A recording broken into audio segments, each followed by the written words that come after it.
This Week in Virology, the podcast about viruses, the kind that make you sick. From Microbe TV, this is TWiV, This Week in Virology, episode 738, recorded on April 1st, 2021. I'm Vincent Racaniello, and you're listening to the podcast all about viruses. Joining me today from New York, Daniel Griffin. Hello, everyone. This is update number 56. What is the situation this week, Daniel? It's not good. I'm going to go, let me just go right into that, and then I'll give my quotation. So I have to say, I'm getting tired. This has really been a tough year, and it's disappointing. We've been asking people, just give us a little more time. And Dr. Jay Varma, he's a senior advisor for public health at City Hall here in New York. And I'm going to quote him. He said, "The term I've been using is high plateau." And I think that's what this is. We're on this high plateau. The numbers are not going down. If anything, the numbers of new cases are climbing. Number of deaths are sitting at a very unacceptable high. This is not good. We are going to get through this in the United States with vaccines, but at, I think, an unacceptable number of loss and unacceptable number of people sick and dead and I'm going to say disabled after this. So not good. I have to say, if you're not frustrated, if you're not upset, you're not paying attention.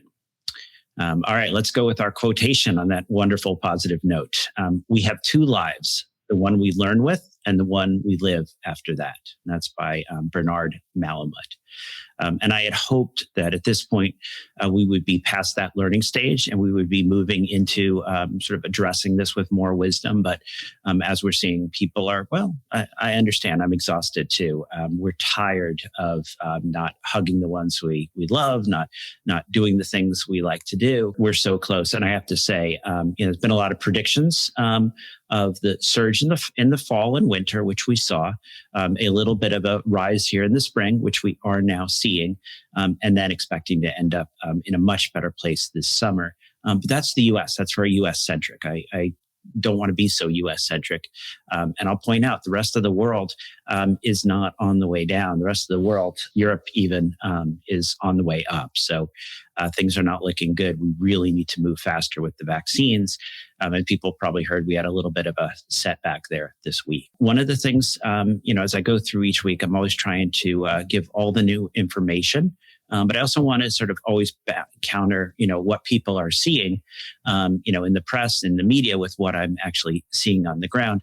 And I feel like it's important that I keep reinforcing the current treatment approaches, because I keep seeing people not addressing COVID-19 based upon what we've learned over the last year. I sometimes feel like I'm back in March of last year when I see someone show up at one of the non-pro health urgent cares and they get a Z-Pack and a whole bunch of steroids on the second day of illness.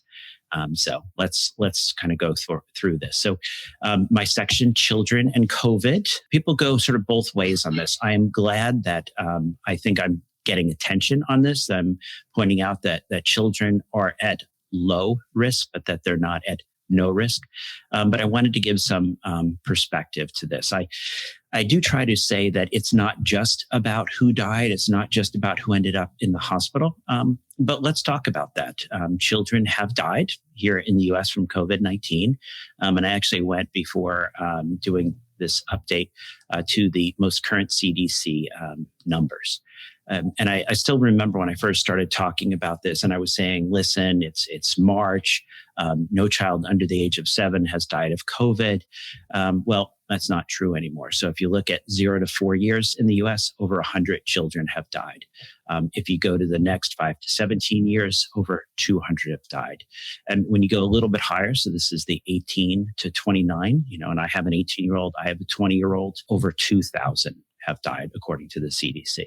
And that's just confirmed. That's just in the US. I want to point out, those are the numbers, and that's what we're working with. And, that's far too many deaths here in the US already. And what we're seeing now with the positive cases is we're seeing a shift into the younger population. We're seeing, as I mentioned, with the MISC, a higher percent of these individuals are ending up in the ICU. One of my colleagues just reached out to me saying where they are, 3% of the hospital admissions are now children under the age of 18. This is not good, but now a little bit of positive news. We heard a nice little press release that Pfizer has been testing its vaccine on younger individuals. And we heard some data on the 12 to 15-year-old population. And this was very impressive. In participants aged 12 to 15 years old, the Pfizer-BioNTech vaccine demonstrated 100% efficacy and robust antibody responses, actually exceeding the antibody responses of older individuals, the 16 to 25-year-old population. And it was very well tolerated. And they plan to submit both to the FDA and the European Medicines Agency for expansion of their EUA. They also provided updates on the fact that they are looking at children down to as young as 6 months of age, so the 6 months to 11-year-old. So just to go into just a little bit of weeds, this was a press release. This is not a peer-reviewed publication, but in this study, they looked at 2,260 adolescents in this 12 to 15 years of age in the United States, and they observed 18 cases of COVID in the placebo group, 0 in the vaccinated group. So this is that 100% efficacy against infection. They also reported this robust antibody responses. So this data will be submitted for peer review publication, and we have that. I will be certain to circle back to it. Testing. I want to keep trying to reinforce testing is a major pillar of the current strategy to defeat COVID-19. And one of the major employers, Citigroup, has actually set up this 3 times a week in-home testing for its employees. They're using this $5 per test approach. It's a rapid self-administered antigen test. It's applied by the Innova Medical Group. And this is one of those lateral flow, sort of those pregnancy type tests that people might be familiar with, but instead of peeing on it, right, you're going to swab your nose and you put it in a little bit of fluid and then it runs out. So actually, this is not just the US. I was actually speaking to a friend of mine, and their colleague in London got their 3-month kit. So this is a real commitment there to try to use testing, coupled with vaccinations, coupled with mitigation, everything we can do to get on top of this. The FDA also granted EUA to an at-home, over-the-counter molecular nucleic acid amplification test. This is called the Q COVID-19. And this is, I'll say, kind of a cute little test. You get this whole kit with a single-use test cartridge. And this sample wand, basically you're going to swab up your nose. You're going to put it in this cartridge, and then that cartridge is going to go in the Q cartridge reader, provided separately. I felt like I'm like back in the 80s with batteries being supplied separately. Hopefully the reusable batteries are going to, come with this. But it's really a battery operated home testing kit.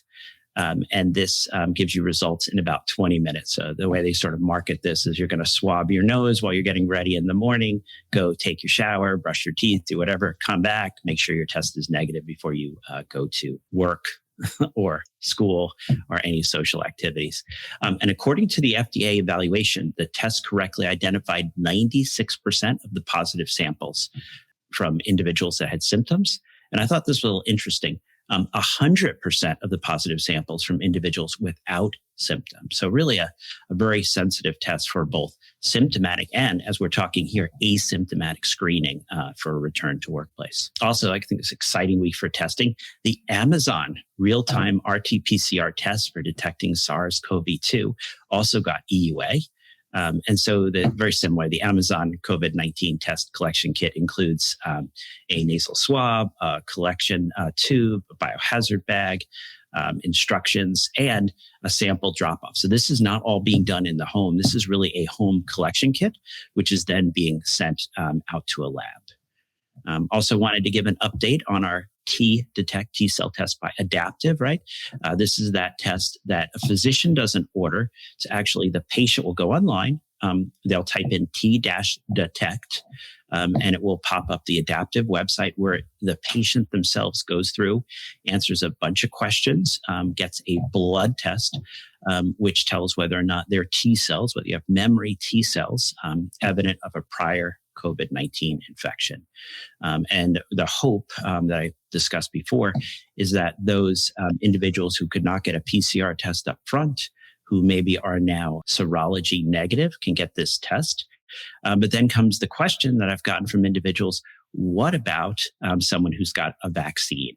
And as I mentioned, there are thousands of T cell epitopes that we see that target the spike protein, but there's also TCRs that target other proteins. Imagine that there's other proteins. I hope everyone enjoyed that. That's sort of if you listen to the rest of TWiV, you hear our obsession with the spike protein. And they're actually looking at modifying the algorithm. So we will be in the future able to tell whether this is a T cell response purely targeted at spike or whether there's also targeting of some of the other proteins. So we'll be able to use this also to distinguish vaccination versus vaccination with prior natural infection. I don't want to spend too much time on this. There's been a lot in the press about some overcharging of some of the New York City hospitals with regards to testing, $3,000 per test.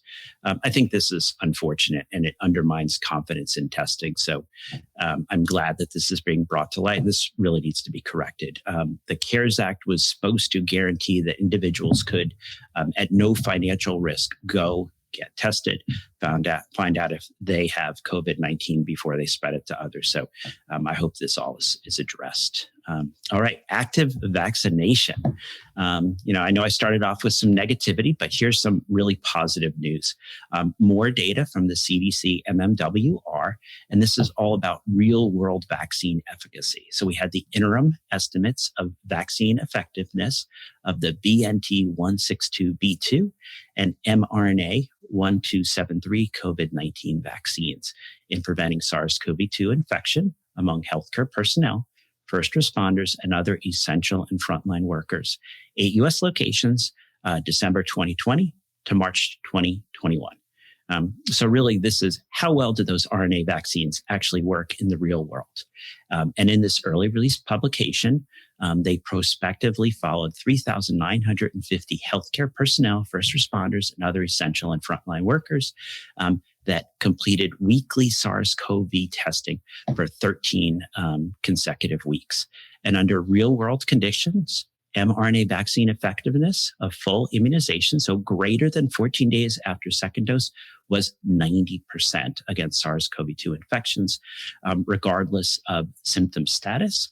And just with partial immunization, so this greater than 14 days after first dose, we were already at 80%. So we're seeing a growing amount of real-world evidence regarding the safety and effectiveness of vaccines. We also had an initial report of decreased SARS-CoV-2 viral load after inoculation with BNT162b2 vaccine. And this was published in Nature Medicine. The authors here presented data that previously was out as a preprint, describing that in those that had a positive test, despite vaccination, the viral loads were about 4 times lower.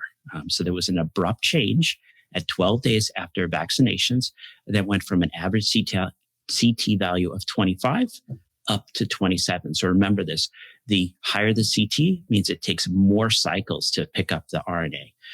And so the 25 to 27 was for the RNA-dependent RNA polymerase primers. And this roughly translates, right? This wasn't set specifically, but about 600,000 down to 150,000 NDUs, so NAT detectable units, or RNA copy numbers.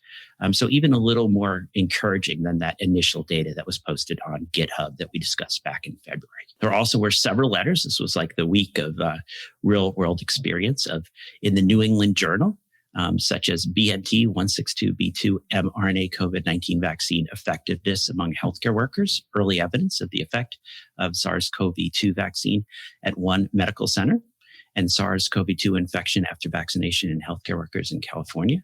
And basically, we're seeing consistently that the vaccines have excellent efficacy at preventing severe disease, symptomatic disease, asymptomatic disease, and even in these post-vaccination infections, the viral load appears to be substantially lower, suggesting a major impact on interrupting transmission. Well, what about lessons learned from the vaccine rollout? So I've suggested before that instead of focusing on who did what wrong, we should focus on what was done and how we can learn should this not be the last pandemic. So a big part of the vaccination issues was the logistics getting of vaccines into arms. So there was actually a really nice piece in Politico on March 29th exploring this issue entitled Biden Administration Remakes Vaccine Strategy After Mass Vaccination Sites Fizzle. And really just to cut to the chase on this, once they sort of went to the traditional approaches, they let the pharmacies start vaccinating. We've really seen an escalation in our ability to do an incredible number, millions of vaccinations per day. So their comment was that they're moving towards this approach. I wanted to finish this section with my question of where's Elvis? I was just in a talk this week where there was an update on the polio vaccination experience that was kind of trickling along with an uptake of about 0.6%. And then along comes Elvis and he gets his vaccination. 6 months later, the uptake was up to 80%. So I don't think we're quite there yet at that greater than 80%, but I'm hoping that we can all work together to get there. All right, passive vaccination. I like to talk about variants of concern in this section because my biggest concern is the impact on monoclonal therapies. And I like to feel that if we were doing a better job with our behaviors of concern, we would be in a little less trouble here. And we actually have a whole bunch of studies going on where we're trying to update our sequencing, so we have a better sense of where we are with these issues. And along these lines, we actually got a little more information in the monoclonal arena. I discussed the data for GSK and Vir Biotechnology, and they've actually gone ahead and filed an application to U.S. regulators for EUA for their antibody. This was based on the data that I previously discussed, where they demonstrated an 85% reduction in hospitalizations or deaths when their therapy was given in the first 7 to 10 days of COVID-19 infection. Now, this monoclonal therapy, as I mentioned, it targets an invariant region of the spike protein. So it isn't something that we're quite as concerned that the virus will mutate away from as far as efficacy. It also has an extended half-life. May last for up to a year. So we may have broader applications here because as we're learning, not everyone can mount a really good response to the vaccines. Not everyone wants to mount a really good response to the vaccines. So this gives us one more potential therapy to use not only for acute infections, but potentially for the prophylaxis opportunity. I got a monoclonal vaccine question here that I thought was entertaining that I would share. I think it's informative. So it was one of our pro-health internists, Brooke Keene, had this question. And this is coming up more and more. So one of their patients, 66 years old, overweight, high BMI, and it's 7 weeks after the second dose of the Pfizer COVID vaccine, they end up exposed to COVID. A few days later, and I should say, because Vincent's exposed to SARS-CoV-2, a person who has COVID-19.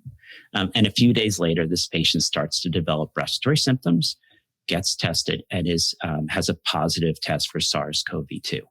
And due to his age and comorbidities, he's actually treated with monoclonal antibody therapy. Now, he's completely fine at this point. And I have to say, this is an interesting question. Does he go ahead? Does he need a boost? Does he need to be revaccinated? And this is an area that I think is sort of more of our subtleties, right? For some reason, we do see people who get fully vaccinated who then go on to get infected, right? I mean, our therapies, our trials were not 100%. So in cases where monoclonals are given less than 2 weeks after the second dose, and we're seeing this, I do recommend revaccinating. But here the interval is a little bit longer, right? Because you're waiting for that person to recover, and you're waiting that 3 months. But my advice in this case was to actually go ahead, wait that 3 months, and then evaluate the spike antibody levels. And actually, at that point, hopefully we'll have more information about giving a third dose, or in the case of J&J, maybe a booster dose to individuals who get infected despite vaccination. The incubation pre-exposure period, I need to keep reminding people that tests do not predict the future. There still is this 2 to 14 day incubation period. Even when we do that early test out option, we're still 20, 30% of people are becoming symptomatic or becoming PCR positive after that 7 days, right? So we want to be careful here. I'll say at least here in the New York, particularly the Nassau County area, we're about a 5% positivity rate. We are actually above rates where we were in the surge of last summer. This is that critical period of detectable viral replication, the viral symptom phase. This is when I keep shaking my head when I hear the stories of the experiences that my patients who get admitted have had at some of the care centers. Remember, the first 7 to 10 days, that viral symptom phase, this is the time for monoclonals and monitoring. This is not the time for steroids.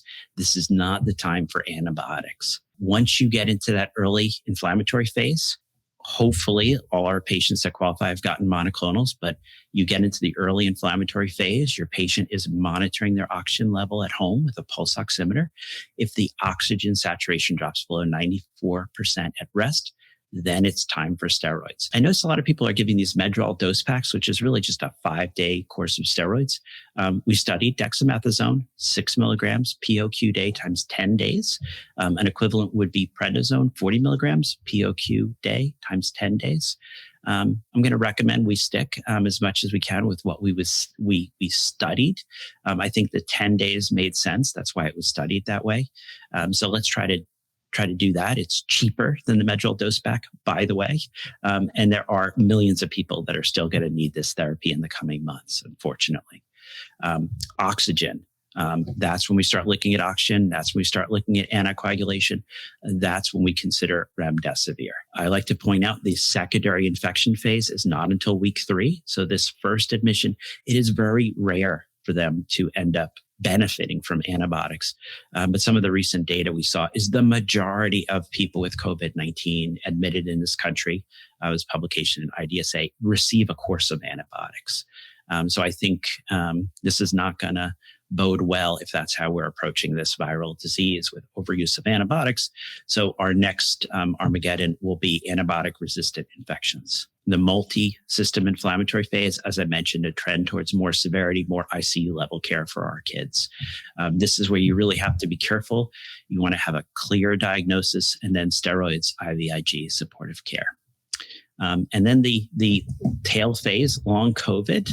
And I'm going to say the best treatment we have so far for long COVID appears to be vaccination.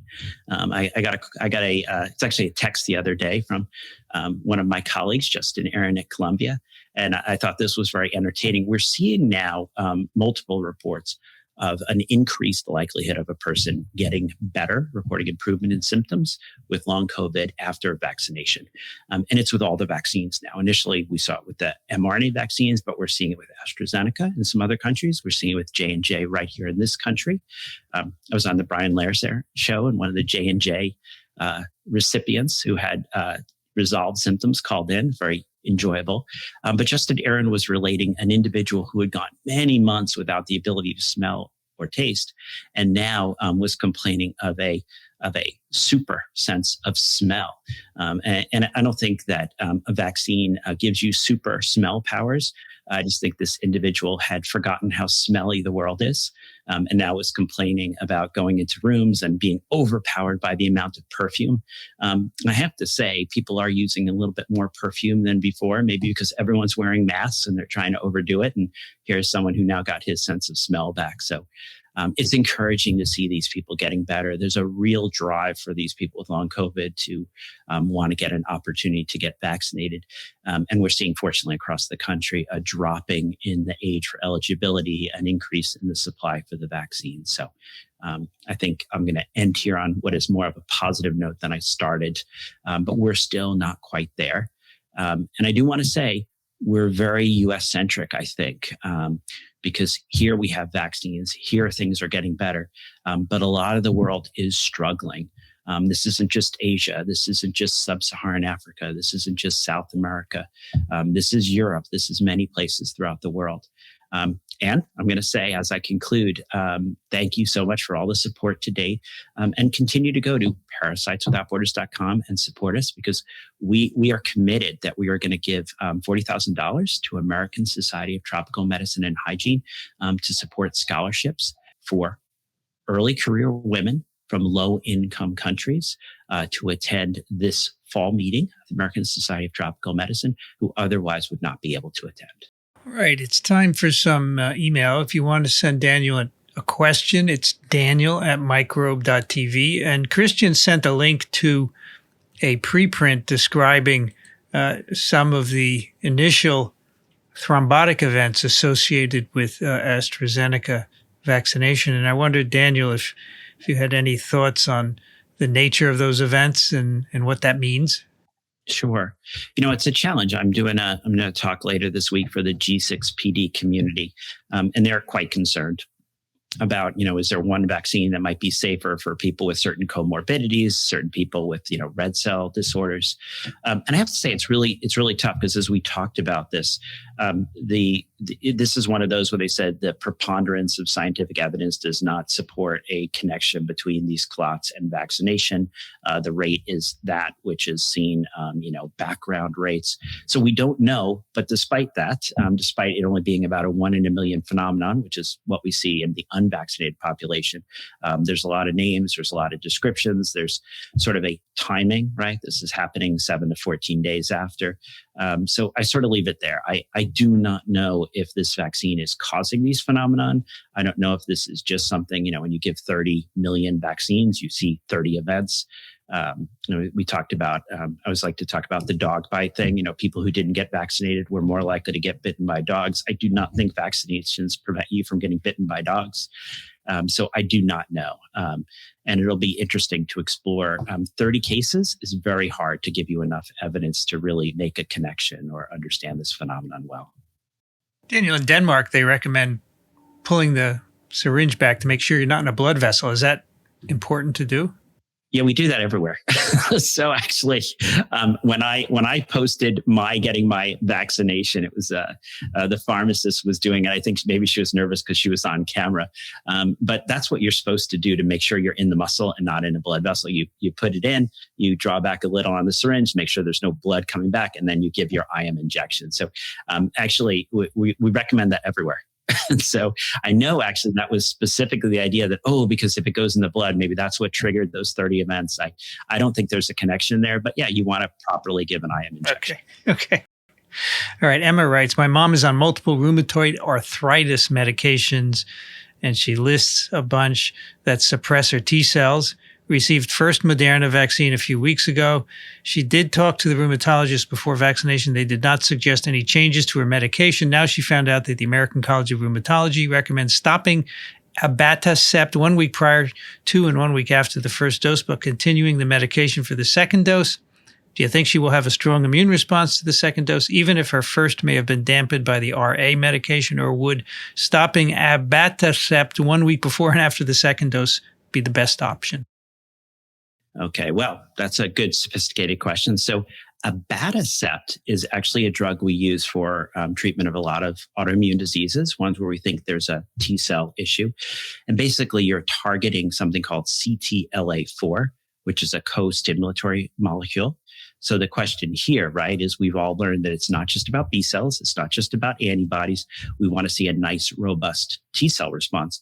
And here is an individual who actually is on a drug that is interfering with appropriate T cell response. So one of the first things I always want people to think about is the pharmacokinetics of this therapy. So you give a therapy, and a lot of people, I think maybe they learned this with tocilizumab. You give that therapy and it doesn't just work for one day. There's a certain, a half-life, a period before elimination. And the half-life of elimination for this drug is about 2 weeks, which is actually interesting when you think about gaps between them. So ideally, you want to have as much of a gap as you can, but you're balancing this against not treating the disease. So this is what we're doing. A lot of times we're sort of, on the fly making these recommendations. And we're saying, if you can space this out, great. We definitely recommend people with immunosuppressive conditions go ahead and get vaccinated. We are concerned that they may not get as robust a response as we would like.